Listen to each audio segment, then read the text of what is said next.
Good morning, everybody. How you doing today? My name's Andrew. I'm Pop-Pop. I'm Joel. I'm Kelly. I'm Matt. I'm Daniel. And we're some of the Veggie Boys. And girls. And we'd like to thank you for stopping by. If you're new here, please consider subscribing because we can grow a lot of stuff on the farm, but one thing we can't grow is this channel without your help.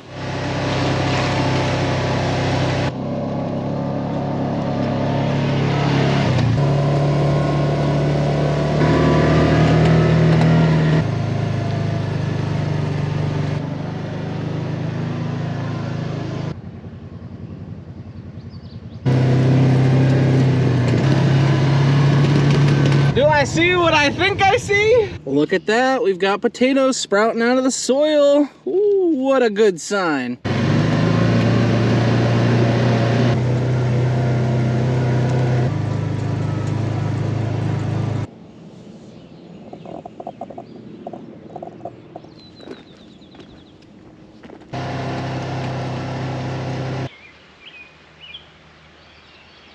Welcome back, everyone. It's so nice to have you with us today. I'm getting the morning kicked off with a ride on the side-by-side to check on all the crops that we had recently planted. My favorite thing that I've had a chance to look at today is probably the potatoes. It's nice to see that our potatoes have sprouted. I wasn't worried about the potatoes, but it's still nice to see green in those fields. We went for a ride by the peas. They look outstanding. We were over by the cole crops. They look really, really good. And we're finishing off our little ride about over here by the sweet corn that we had recently seeded as well. Now, the stuff under the biomulch, that is growing really, really fast. Compared to what we've been growing with the conventional method, I would say our sweet corn under the biomulch is a few weeks ahead of this stuff that's planted just using a normal planter.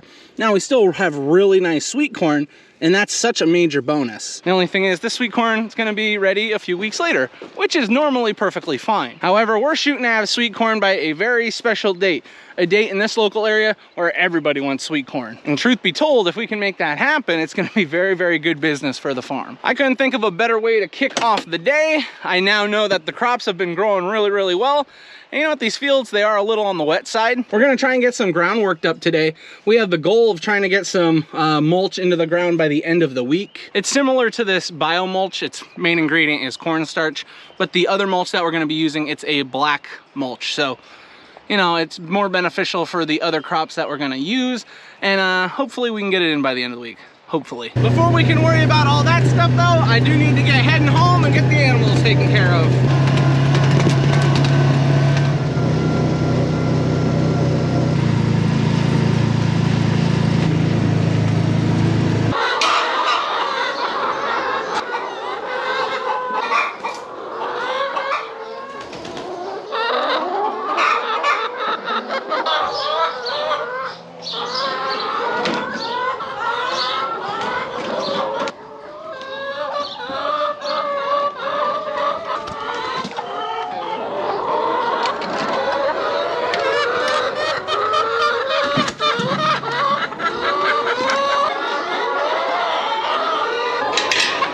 Back up. Back up, girls. Oh, chicken escaped.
Might have made a mess. That might have been my fault too.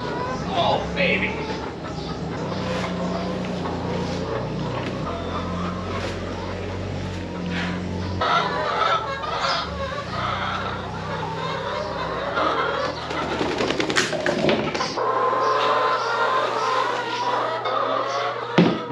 Just got finished off collecting eggs and now getting the chickens all fed. We had no feed in our bin, so I had to fill it back up. But now the chickens have got all their feed, eggs have been collected, chickens are done for the day.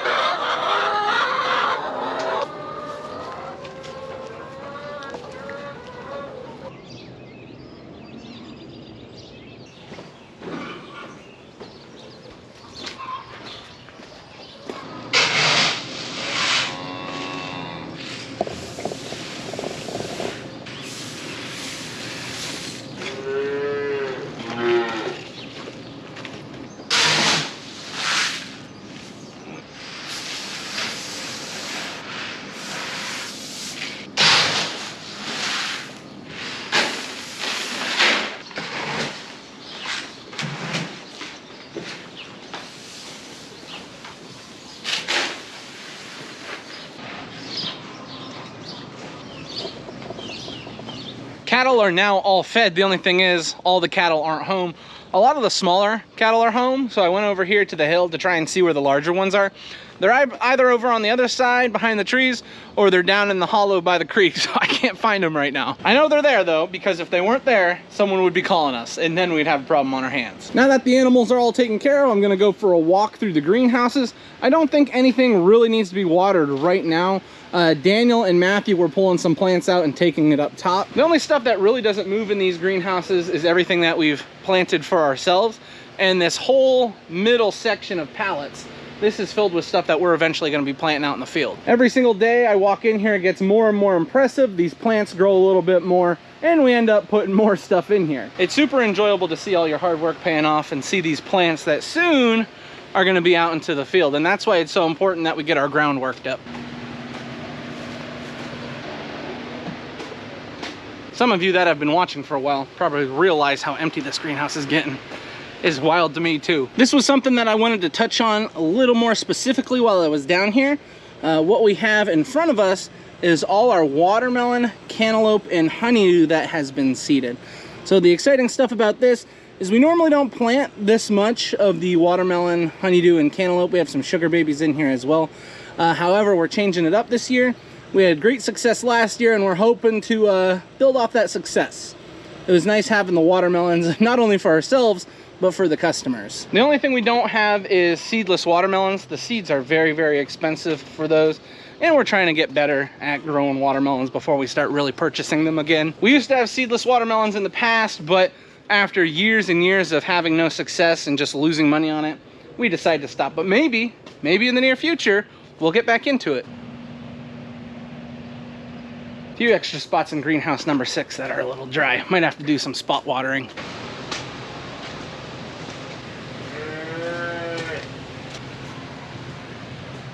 Greenhouse number 6 and greenhouse number 4 are kind of the same. We have spots that are dry, like this stuff near the back. But then we've got some other spots that are perfectly fine. Definitely gonna have to do some spot watering very, very soon. Some of this stuff is dry, some of it's not that bad. As we get later and later into planting time locally, we'll have all different size plants here at the farm. We'll have some older plants, we'll have some younger plants, and the younger plants need much less water when they're starting out. Because they don't have those roots soaking up all that water, it means that the soil doesn't dry out as fast, so we don't have to worry about watering all the time with the younger stuff. However, when everything really starts to grow though and the crops are getting nice size to them, that means we really got to put the water on. So greenhouse number 4 definitely needed some spots watered. Greenhouse number 5 was pretty good, but greenhouse number 6 also has some spots. It's very important to keep that in mind because it can be easy to get distracted going from one job to the next.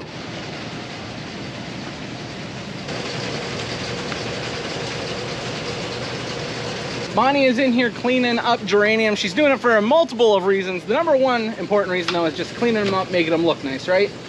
Right. Right, and then by cleaning them up and pulling off all the old stuff, it just encourages new growth. Makes them look pretty, and we're expecting to sell basically all of these geraniums in the next 2 weeks. Yep. We need them looking pretty. That's right. Very, very pretty. Hey, Grammy, what are we working on over here? Cemetery pots. Making cemetery pots? Looks like you've been very busy. Yeah, these are going to be selling really, really hot here in the next couple weeks. Yep. And this is what Grammy's been working on for the past couple days and doing a lot of seeding and transplanting. Something that we're getting ready to transplant for sales is a whole mess-a-load of tomatoes. We've got some eggplant down here. That's not a tomato, but we've got some orange cherry, We have a few heirloom varieties. We have Brandywine Pink, Mr. Stripey, Mortgage Lifter, and Amish Paste. We also have some Cherokee Purple, Choco Sprinkles, that's a good one, Pineapple, and then we've got some more mainstream varieties. We got some San Marzano, Patio Tomatoes, Sweet 100 Cherry, very, very popular locally.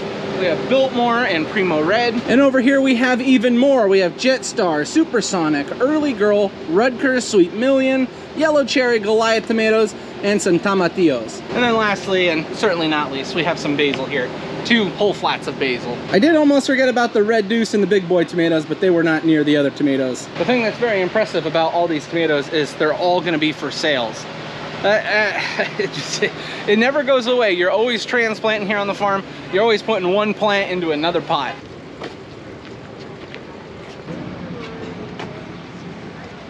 We got exciting news. We got a whole mess of tractors down here. Over there is Joel's tractor. Right here we have like the new favorite, the T5 120. This is Dad's new favorite tractor, I should say. We got the 110, the 100, they've been busy, and nobody has seen the T6 130, and that's because it was getting repaired. The air conditioning on this thing just wasn't working. And with this tractor, all the glass it's got on it, when you get inside that cab, it heats up pretty quickly. You know, it's kind of like complaining about not having air conditioning. It doesn't sound like a tough thing to do, but I'm serious, it gets unbelievably hot in that cab, and having the air conditioner, it makes it so much more enjoyable to use. It leaks. That's not good. It's kind of, How much water have we gotten? How much rain have we gotten, Joel? half an inch. Oh my goodness. Things are sloppy. Are they? They can be. We just had one of the local farmers that we sell seed to show up. He was just bringing some stuff back. He got all his beans planted, but he's not able to get in and plant his corn.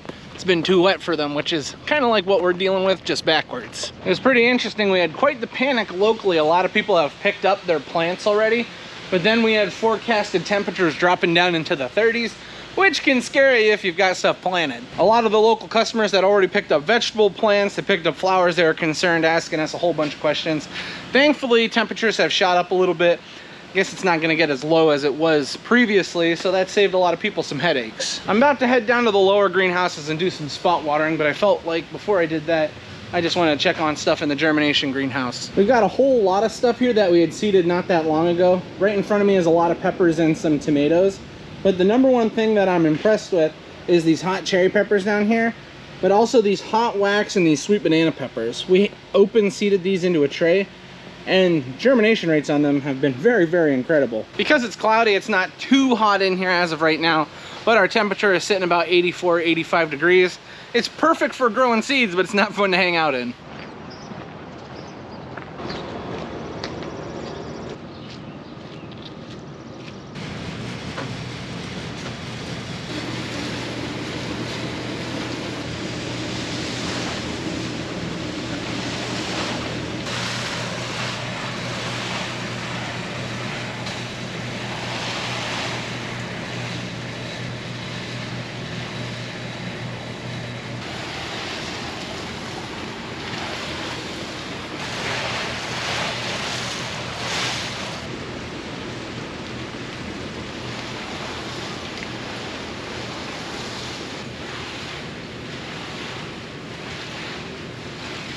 Just got greenhouse number 4 all watered. It took a little bit longer than I expected. Those marigolds down at the other end, they were a little dry as I was doing a little investigation. I am seeing a few more dry spots here in the middle, and some of these tomatoes are pretty dry. So we're gonna have to water greenhouse number 5, even though I thought we didn't have to.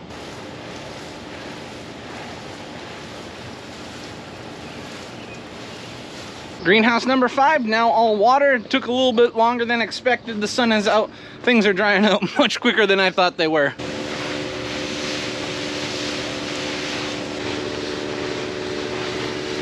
So I was just talking with Daniel not that long ago. He was working on getting his plow all hooked up, but then another job popped up for him. He's not 100% sure if he's gonna be able to get out there and work up that soil today.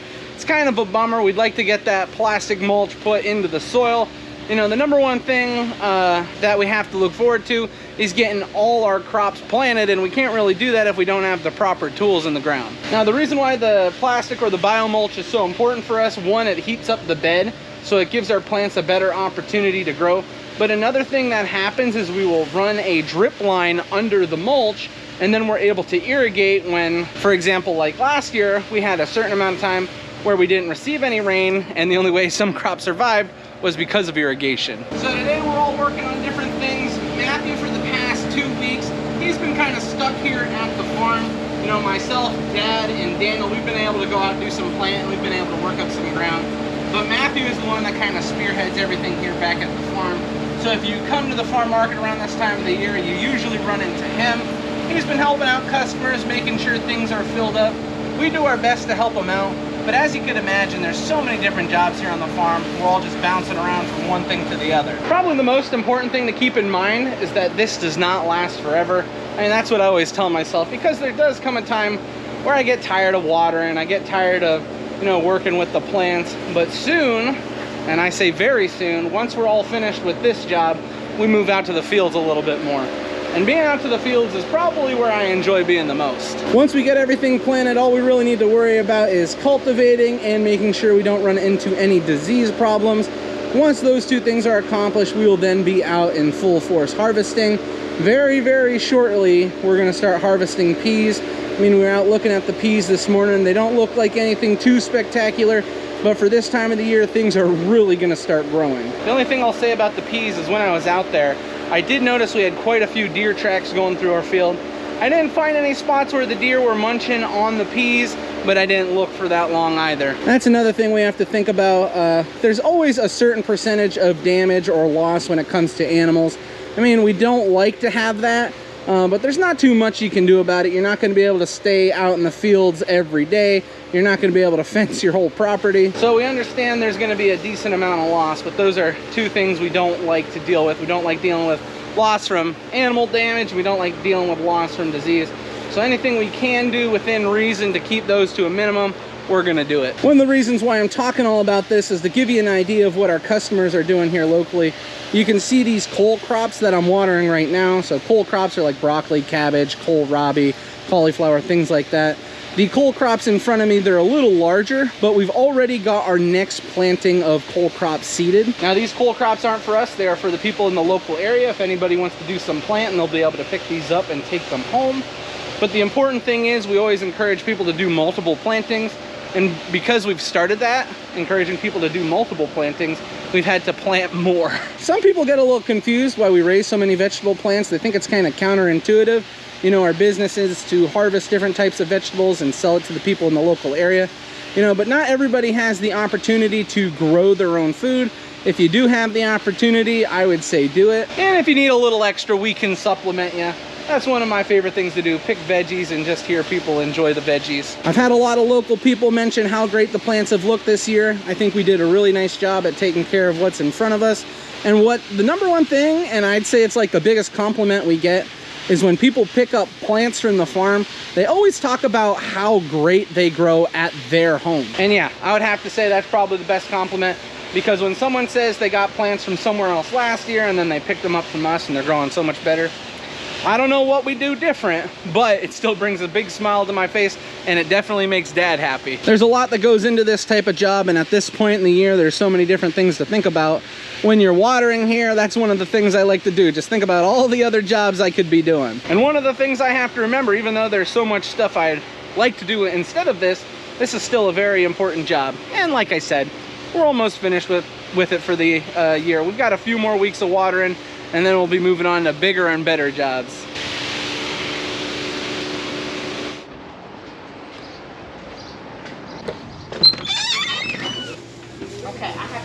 Lunchtime on the farm. Ooh, it looks like we've got some chili here, or I guess we could make some taco salads with this. Looks good.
Once I got finished off with lunch, I made my way down. I got some eggs grated. We were running out of eggs. The farm market's been crazy busy today. It's funny, a lot of people will show up for flowers, and then when they go inside to pay for their flowers, they'll be like, ah, well, I'm in here, I'll get a dozen of eggs, I'll pick up some milk or something like that. So, I mean, things have just been flying out of there. Now, I was talking with Dad for a little bit about what we were gonna get working on this afternoon, and he informed me that he thinks it's too wet to do anything out in the field, so that's gonna kind of slow us down today. We'd love to get some stuff planted. We'd love to get some soil worked up. Maybe tomorrow, maybe later on in the week, we'll be able to get something done out in the fields when it comes to that biomulch.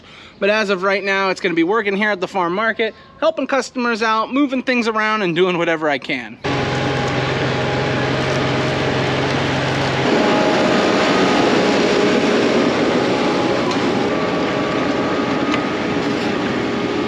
What do you see, Callie? I see corn growing. You see corn growing? What do you think of the corn? Are you gonna eat corn soon? We're going to eat corn too. You like eating corn? We're picking soon. Yep, we're gonna pick soon. What do you want to see?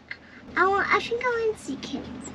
Carrots? Growing? No, we're not growing carrots right now. There's too many rocks in our soil for growing carrots. Oh. I can take you to the peas. That's fine with these. All right, we're gonna go find the peas. What we have here are the peas. What do you think? They're not ready to eat yet, though. I know you like eating peas. Yeah. Yeah, they're tasty, aren't they? Yeah. How many are you gonna eat? I just want to come. You can come with us when we pick. Okay. All right, good. No way. Don't tell me they finally showed up. Yep. Oh my goodness, these look pretty nice. Chickens are gonna be so excited. Yes, they are. You know, they've been pretty upset. They don't have enough room. Oh my goodness. About time they've been here. A lot of people in the comments have been asking about these. And I kept telling you, they're on their way, they're on their way. And now they've finally gotten here. I don't know, what took so long, Dad? I have no idea. You don't know? We got 3 of these nest boxes, so we just gotta get them all put together, and they'll be ready to go into the pen. Alrighty, alrighty. I am now home after a busy day. Look what we've got. We've got Mr. Ronnie over here eating with a spoon, and then Miss Lily. How are you, baby? Well, You good? Say, I'm good. You're good? What about you? Are you good? yeah. Yeah? Good. Good. My babies are good. And how are you today, Mommy? How did everything go? Going good. They're hungry still. Hungry babies. But that's okay, because that's how you grow up to be a big, strong farmer. And speaking of big, strong farmers, I need to eat. So that means this is where we're gonna end the video today. Don't forget to like the video. I appreciate everyone for watching, and I hope to see you next time. Bye-bye. Bye-bye. Bye-bye.